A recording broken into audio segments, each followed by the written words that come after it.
Hey! Ben, le titre du message, j'aimerais vous partager ce matin pour quelques instants. Ça s'appelle « Dieu a un chant pour t'aider ». Et j'aimerais de lire dans l'Épître de Paul aux Colossiens, le chapitre 3, verset 16 et le verset 17. L'apôtre Paul il a dit ceci. Il dit que la parole de Christ habite parmi vous abondamment. Instruisez-vous et exhortez-vous les uns les autres en toute sagesse, par des psaumes, par des hymnes, par des cantiques spirituels, chantant à Dieu dans vos cœurs sous l'inspiration de la grâce.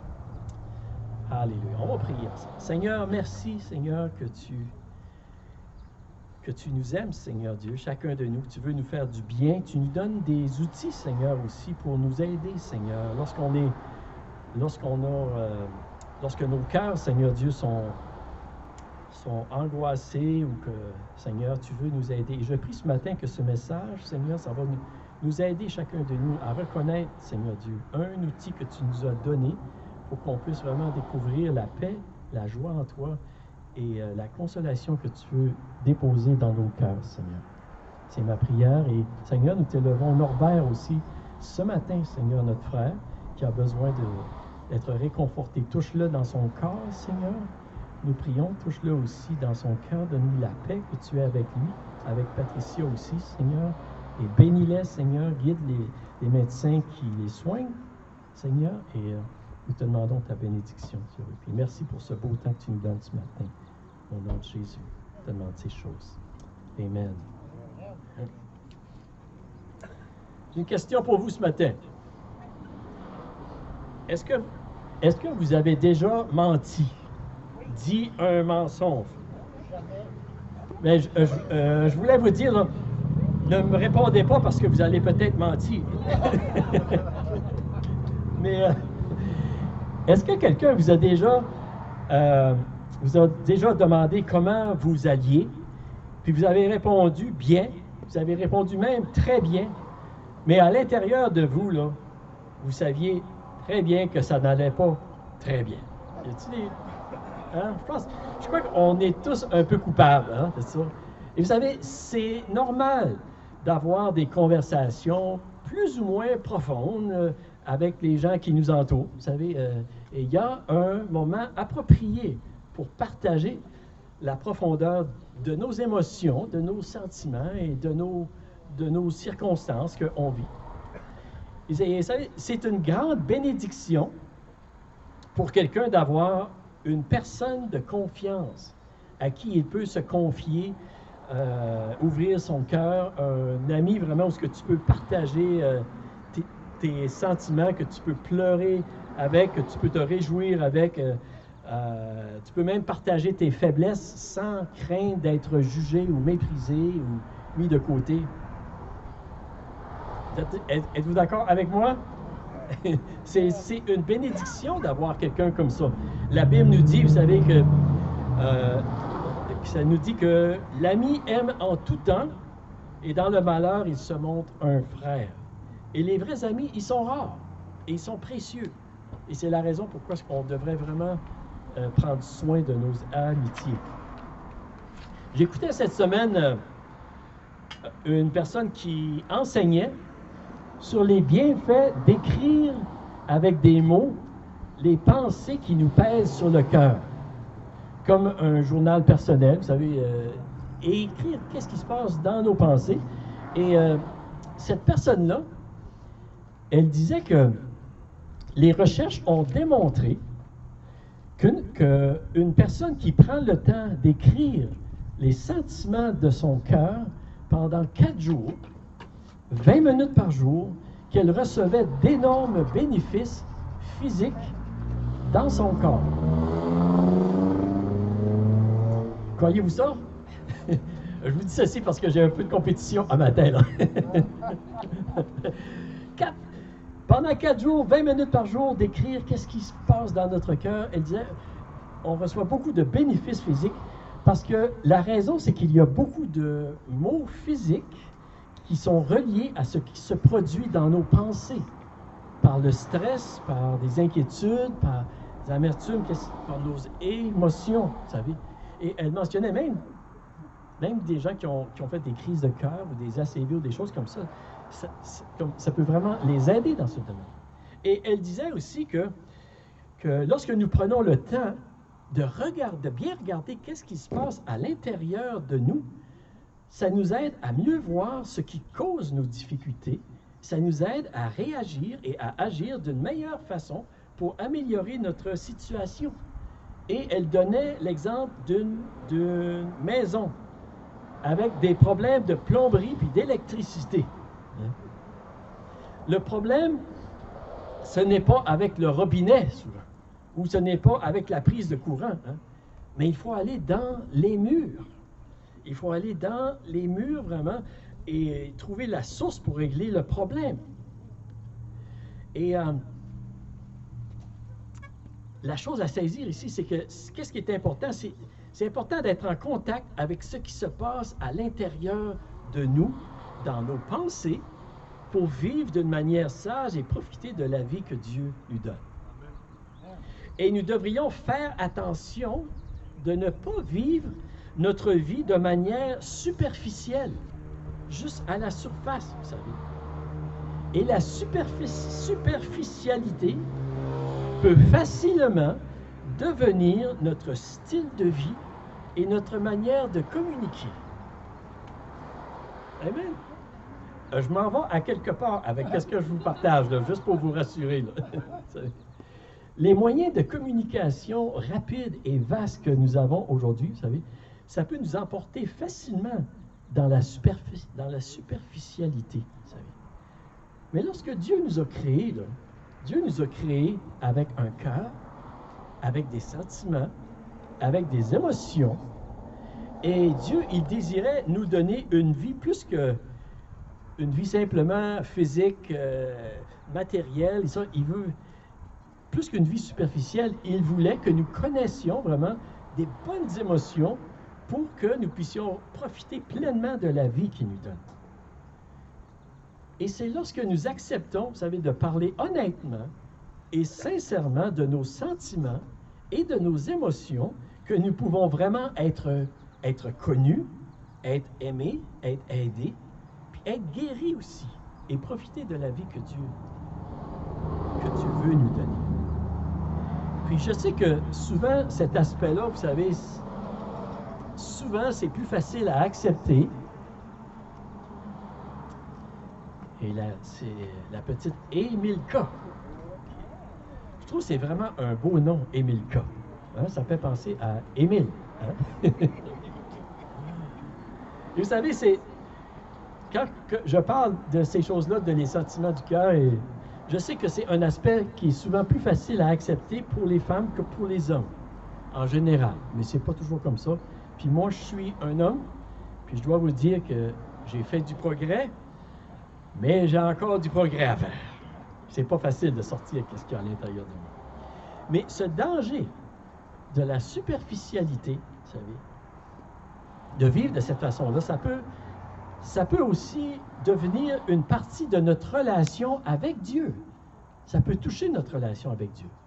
Et dans nos prières, même dans notre lecture de la parole de Dieu, vous savez, ça peut devenir plus comme des formules, des paroles répétées qu'on a lues, qu'on a dit pendant des dizaines d'années, sans penser sérieusement à ce que nous disons ou à ce que nous demandons.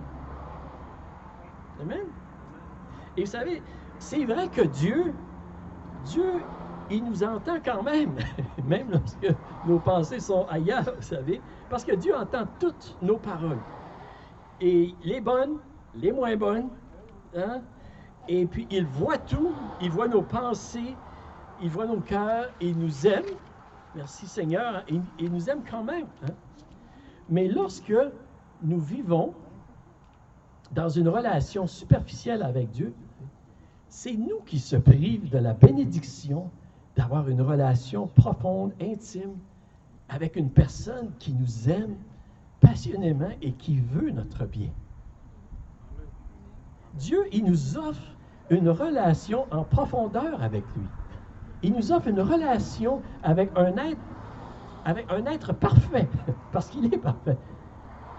Il nous offre une relation avec un être attentif, rempli de compassion, d'amour, qui est prêt de nous écouter sans nous condamner, parce qu'il a payé le prix de notre juste châtiment en Jésus sur la croix.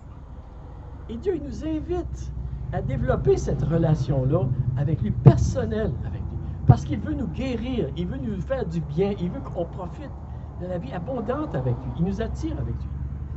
Et parfois, c'est pas toujours facile, vous savez, de mettre des paroles, des mots sur les sentiments de notre cœur.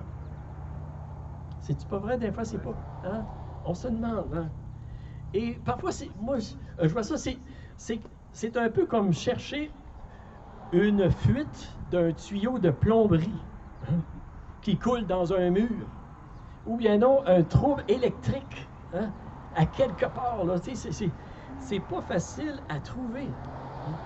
J'en ai un trouble dans ma tente roulotte, puis je ne l'ai pas encore trouvé. J'ai hâte de le trouver.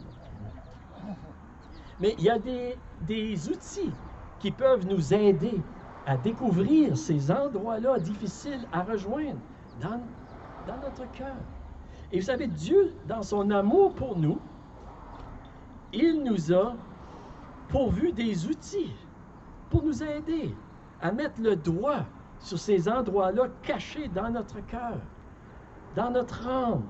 Là où il y a un court-circuit, lorsqu'il y a une fuite, Dieu nous a donné des outils.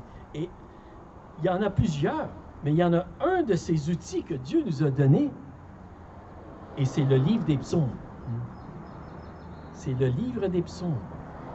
Un livre de cantiques, un livre de chants, particulièrement désigné pour nous aider à découvrir et mettre des mots sur les sentiments et les émotions que nous vivons à l'intérieur de nous et à y trouver le remède aussi. La musique, vous savez, les psaumes, c'est des chants. La musique et le chant, ça possède une caractéristique, on pourrait dire, particulière pour venir pénétrer, pas juste dans notre tête, mais dans notre cœur aussi. Hein? Et je le vois souvent, c'est comme de l'eau ou même de l'huile qui pénètre, hein? Parce qu'il y a des chants qui, waouh, ça vient te chercher. Hein? Et le livre des psaumes, vous savez, il se trouve au cœur de la Bible. C'est le livre le plus long. En fait, il y a 150 chapitres. Jésus l'a cité plusieurs fois. Puis c'est des chants. C'est des chants inspirés de Dieu, recueillis, vous savez. C'est des chants qui déclarent la grandeur et la majesté de Dieu. Hein? Sa puissance, sa fidélité, sa bonté, son amour. C'est des chants qui rappellent l'histoire du peuple de Dieu.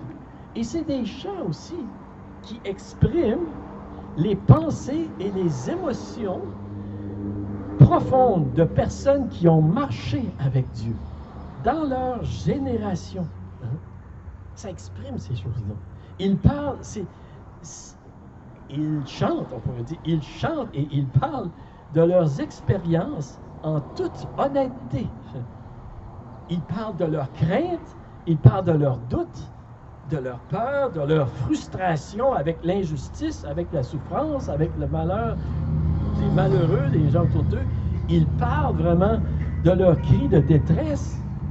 Ils parlent de leur victoire, de la grande bonté de Dieu. Ils parlent de la gloire de Dieu. Et ce sont des chants inspirés par l'Esprit de Dieu pour nous aider, nous qui vivons aujourd'hui dans notre génération. Êtes-vous avec moi? Amen. Et il y a un chant pour chaque personne, et il y a un chant pour chaque circonstance qu'on vit. Il y en a 150. Il y en a, je pense que c'est peut-être pour ça qu'il y en a tellement, parce qu'on vit tellement des choses différentes. Vous savez. Mais c'est des chants pour nous aider aussi à reconnaître que nous ne sommes pas anormaux, qu'on est normal lorsque nous vivons des moments de détresse, des moments de crainte ou des moments de frustration ou des moments... On est normal. Lorsque parfois dans notre cœur, vous savez, on ressent peut-être le besoin de crier ou le besoin de pleurer ou le besoin de danser aussi ou de chanter. C'est OK d'être humain. Et Dieu nous aime comme on est. Il nous a fait comme ça, avec des cœurs, des sentiments. Et vous savez, ce n'est pas en reniant nos émotions, nos sentiments, nos circonstances, que nous sommes guéris ou que nous sommes délivrés. Non. C'est en les reconnaissant honnêtement et en les apportant à Dieu de tout notre cœur. Êtes-vous avec moi? Et en les apportant à Dieu dans la prière, en lui déposant, c'est ça que Dieu veut, afin qu'il puisse venir à l'intérieur et nous guérir, nous aider, réparer la plomberie à l'intérieur, là, le court-circuit à l'intérieur qui se passe, vous savez. Et le livre des psaumes, il nous est donné, c'est ça, pour nous aider. Et souvent, la façon que les psaumes ont été écrits, vous savez, ça commence souvent avec un cri de détresse, hein, ou devant une montagne, devant un besoin. Hein. Et après, ça se continue avec un regard vers Dieu. Hein.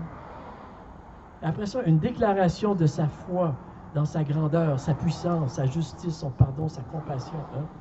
Je lève les yeux vers les montagnes. Hein. D'où me viendra le secours?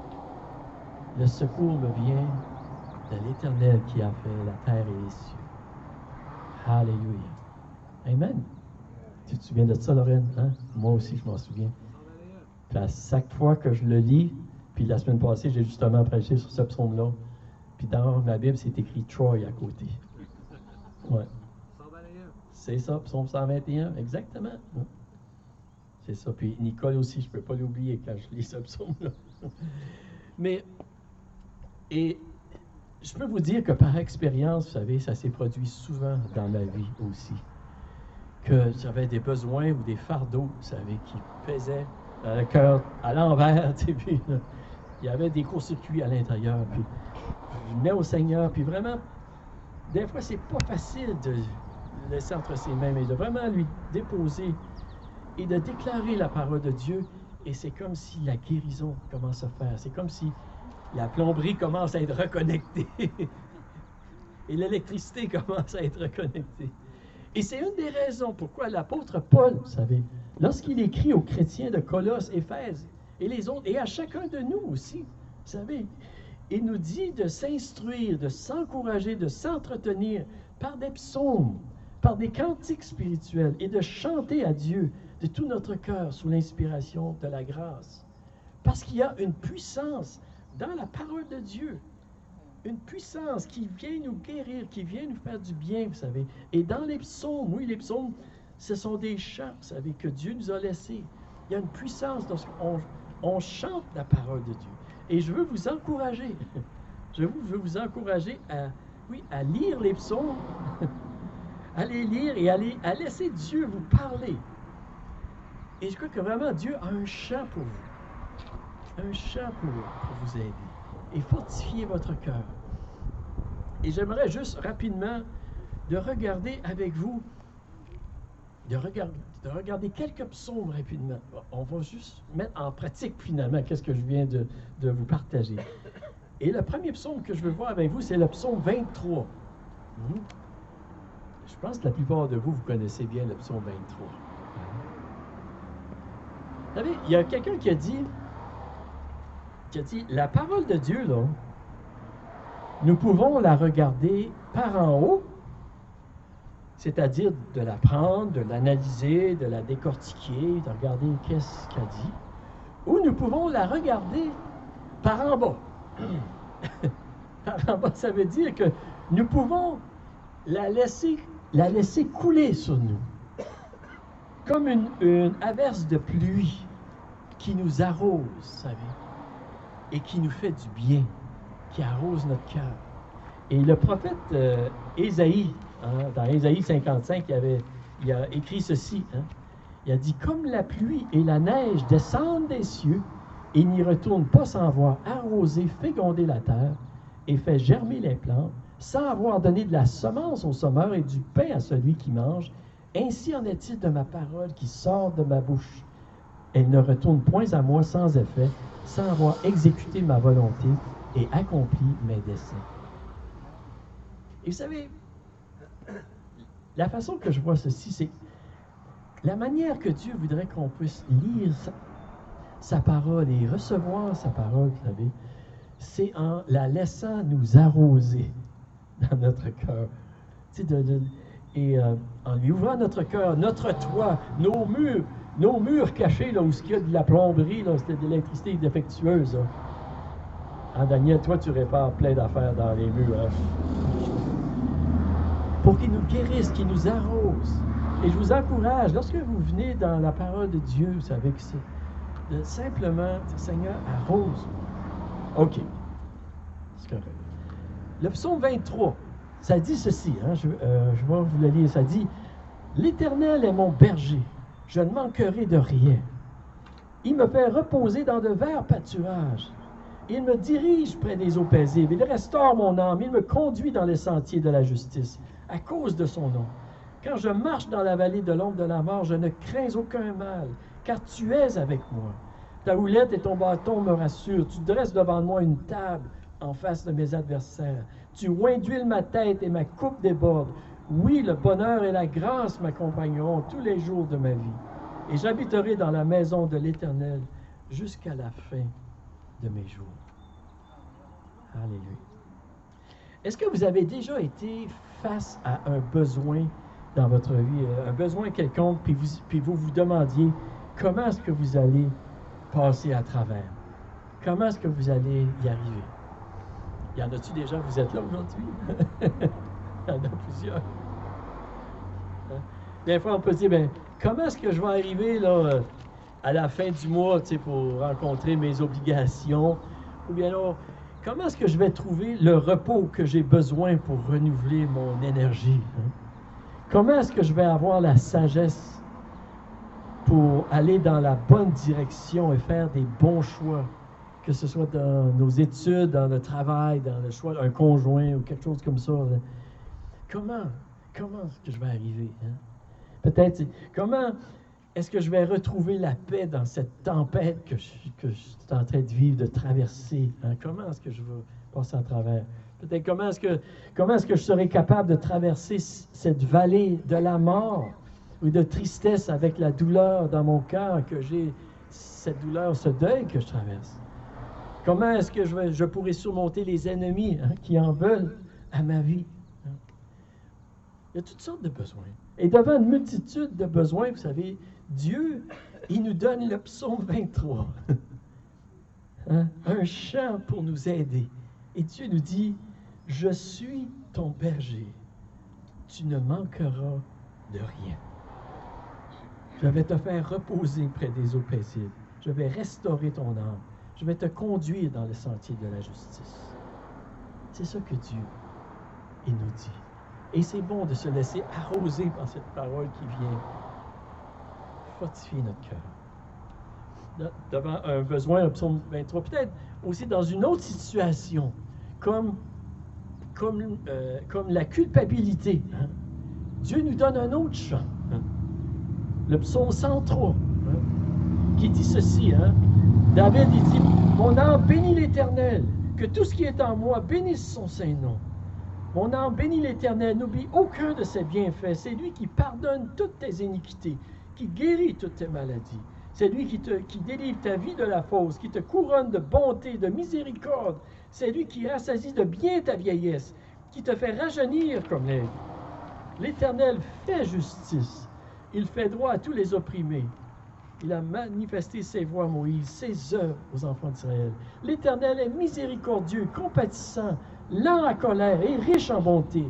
Il ne conteste pas sans cesse, il ne garde pas sa colère à toujours. Il ne nous traite pas selon nos péchés, il ne nous punit pas selon nos iniquités. Mais autant les cieux sont élevés au-dessus de la terre, autant sa bonté est grande pour ceux qui le craignent. Autant l'Orient est éloigné de l'Occident, autant il est loin de nous les transgressions. C'est-tu pas merveilleux? Hein? Il continue, comme un père a compassion de ses enfants, l'Éternel a compassion de ceux qui le craignent, car il sait de quoi nous sommes formés, il se souvient que nous sommes poussière. Et ce psaume, vraiment, ça nous parle du grand amour de Dieu, oui, pour ceux qui le cherchent pour nous. Et parfois, nos pensées sont mêlées avec des mensonges, hein? C'est mêlé à l'intérieur. Il y a des fuites. Et c'est ce qui arrivait à David ici. David ici, il se parlait à lui-même. Il dit, mon âme, bénis l'Éternel. Tu sais. N'oublie aucun de ses bienfaits parce qu'il était en train de les oublier.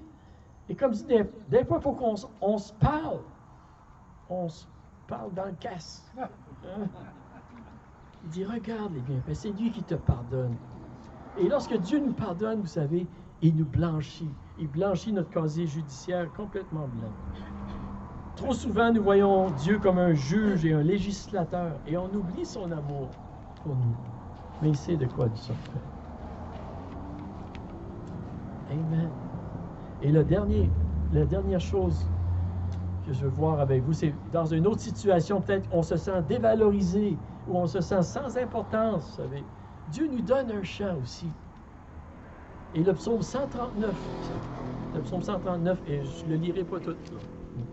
Mais je veux juste lire quelques versets, au verset 13 et au verset 16. Ça dit ceci. Dieu dit, c'est toi qui as formé mes reins, qui m'as tissé dans le sein de ma mère. Je te loue de ce que je suis une créature si merveilleuse. Tes œuvres sont admirables, et mon âme le reconnaît bien. Mon corps n'était point caché devant toi lorsque j'ai été fait dans un lieu secret, tissé dans les profondeurs de la terre. Quand je n'étais qu'une masse informe, tes yeux me voyaient, et sur ton livre étaient tous inscrits les jours qui m'étaient destinés avant qu'aucun d'eux n'existât. Wow!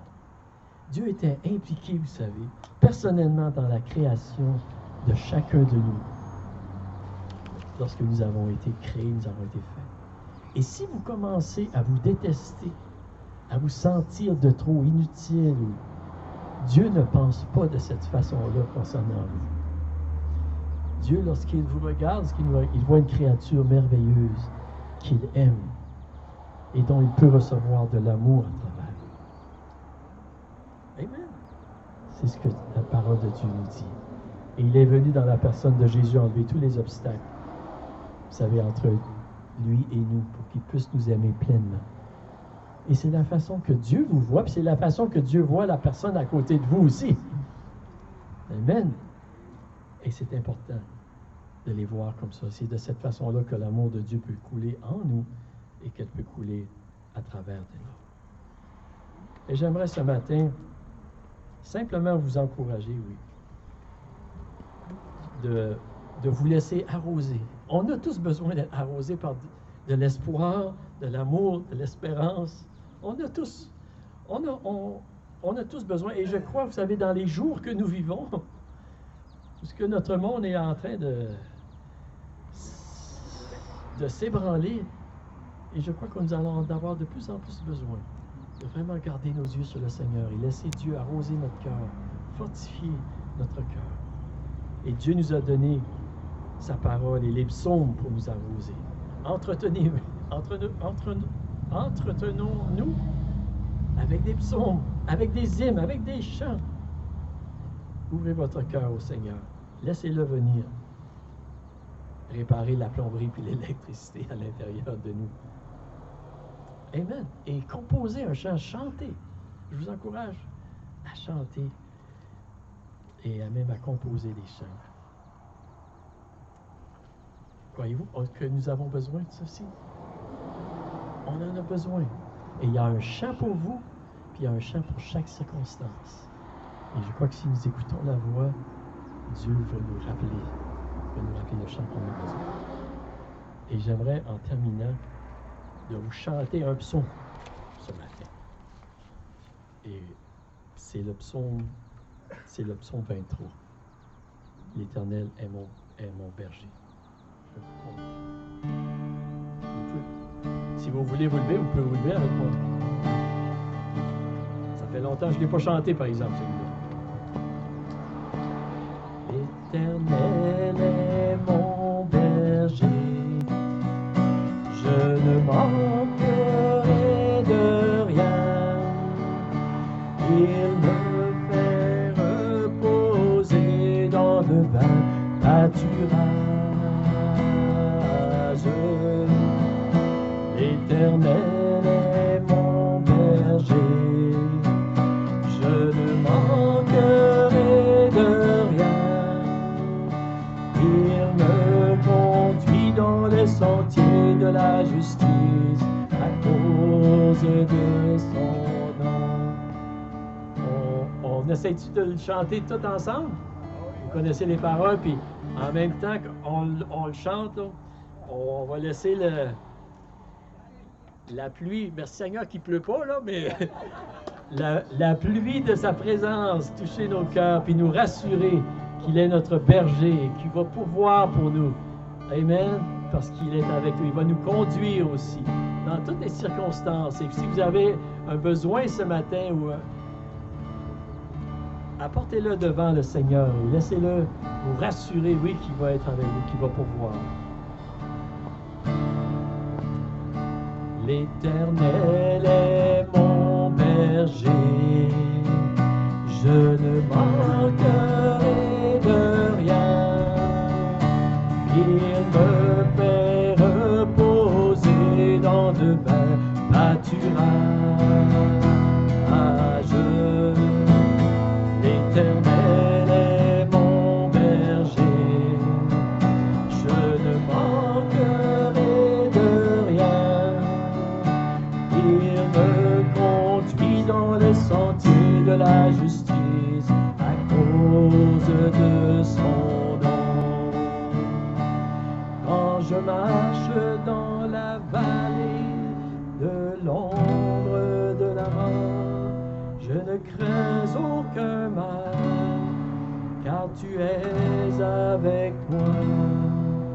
Quand je marche dans la vallée de l'ombre de la mort, je ne crains aucun mal, car tu es avec moi, car tu es avec moi. L'Éternel est mon berger, je ne manquerai de rien. Il me fait reposer dans de verts pâturages. L'Éternel est mon berger, je ne manquerai de rien. Il me conduit dans les sentiers de la justice à cause de son nom. Amen. Merci Seigneur. Merci que tu es notre berger, Seigneur. Que nous n'avons rien à craindre. Merci Seigneur. Merci Seigneur. Et je prie ce matin, Seigneur, oui, que par ton esprit, ta présence, tu viennes toucher les cœurs ici. Les cœurs, Seigneur, qui ont besoin d'être rassurés, Seigneur, d'être fortifiés, Seigneur, comme toi seul tu peux le faire. Et je prie que tu nous aides, Seigneur, chacun de nous, Seigneur, à chaque jour, Seigneur, à chaque moment de venir dans ta présence et de te laisser, Seigneur, de te laisser guérir nos cœurs, Seigneur, de te laisser, Seigneur Dieu, nous arroser de ta présence et de ta promesse, de tes promesses. Merci Dieu. Merci Seigneur. Je te demande de bénir le temps de fraternité que nous allons avoir ensemble, Seigneur. Bénis ce repas, cette nourriture, Seigneur, et qu'on puisse, Seigneur, s'encourager aussi les uns les autres, Seigneur, dans ton amour et ta présence. Merci Dieu. Et que, Seigneur, ton amour, nous puissions l'apporter dans notre monde aussi, Seigneur. L'espoir et la vie, Seigneur, qui ont tellement besoin. Merci, Seigneur. Et c'est dans le nom de Jésus que nous avons prié. Amen. Amen.